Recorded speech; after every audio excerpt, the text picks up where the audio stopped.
خداوند کا شکر ہے کہ خداوند نے گزرے ہفتے ہماری بڑی سہایتا کی اور ہمیں بحال رکھا اور بہتوں کو بحال کیا، اور ایک بار پھر وہ ہمیں اپنے قدموں میں لے آیا ہے کہ ہم اس کے پاک کلام میں سے دیکھیں۔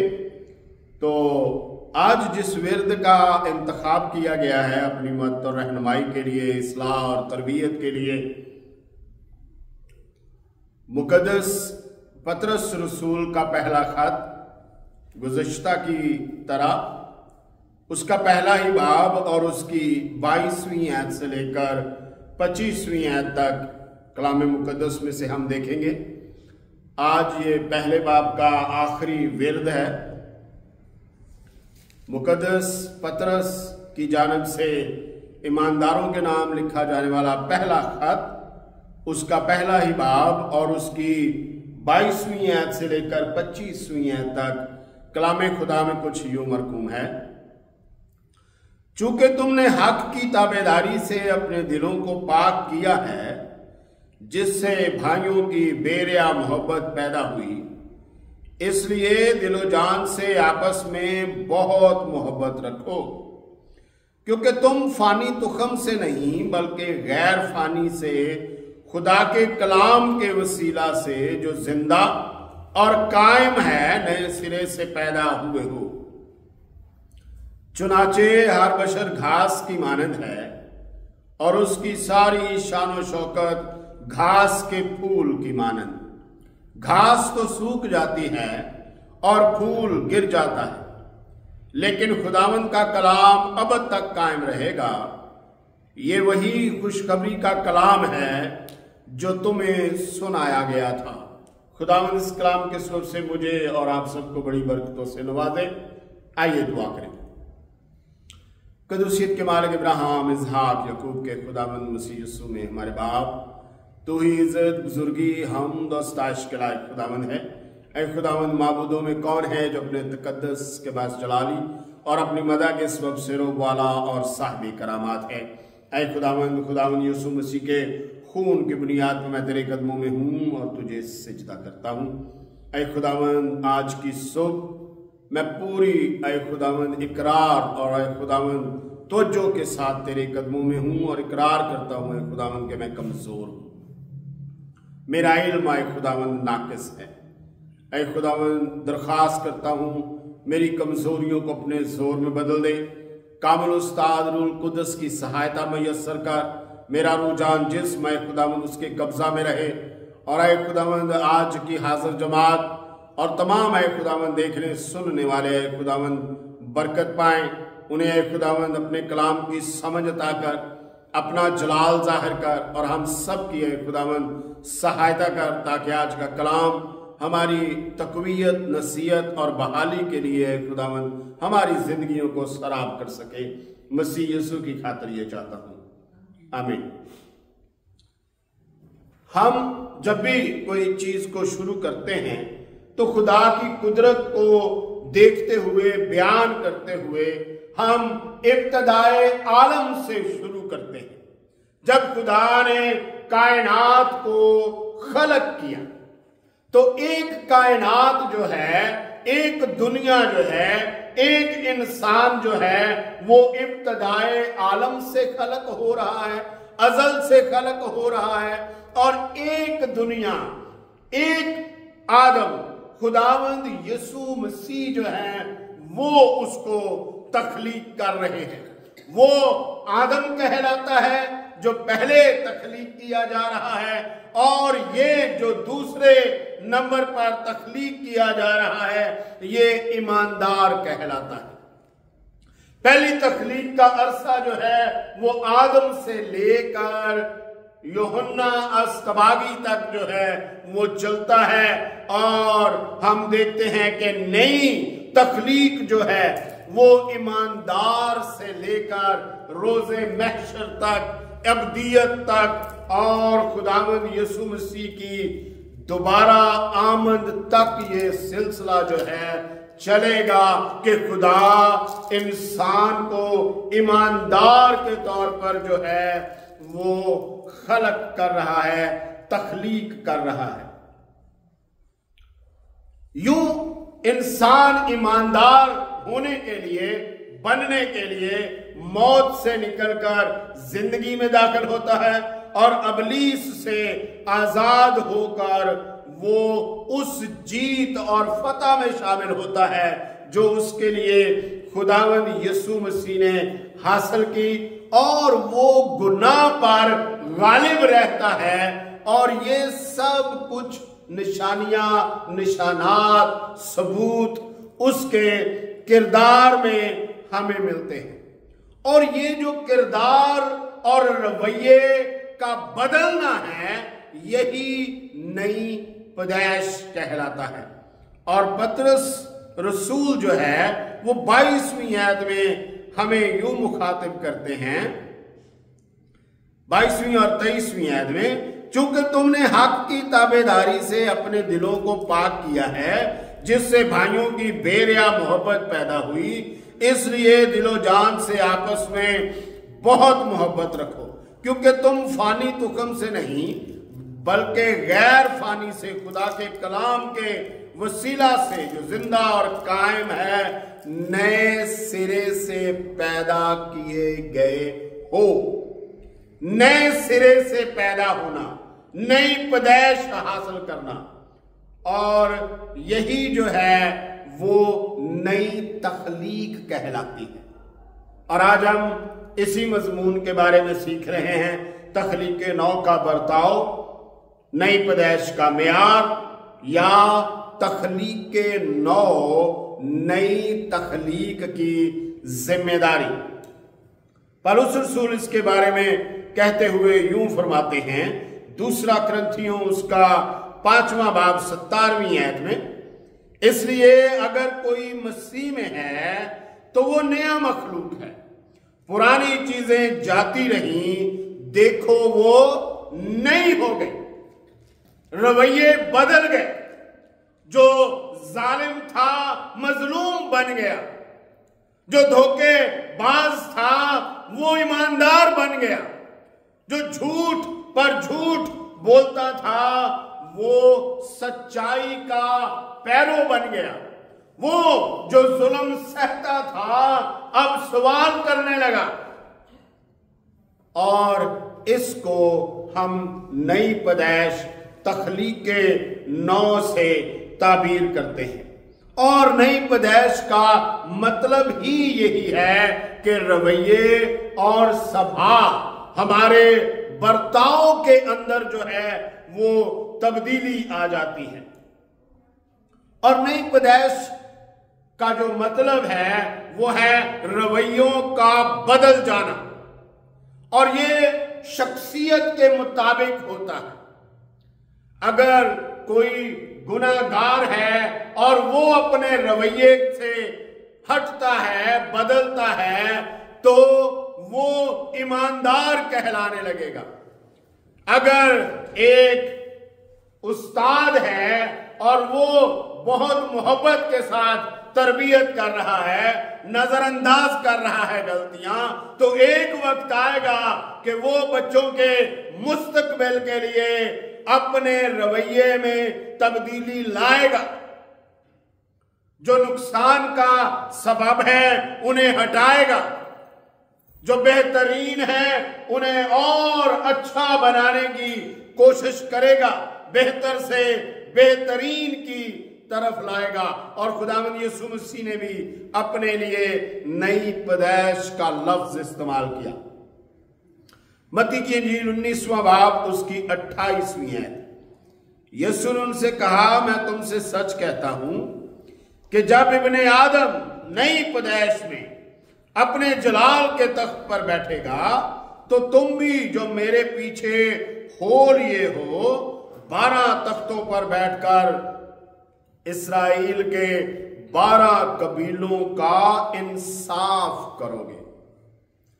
جب میں نئی پیدائش میں آؤں گا، کیا خداوند یسوع مسیح ایک بار اور جنم لینے والے ہیں؟ کیا خداوند یسوع مسیح ایک بار اور پیدا ہوں گے؟ نہیں، بلکہ وہ اس رویے اور اس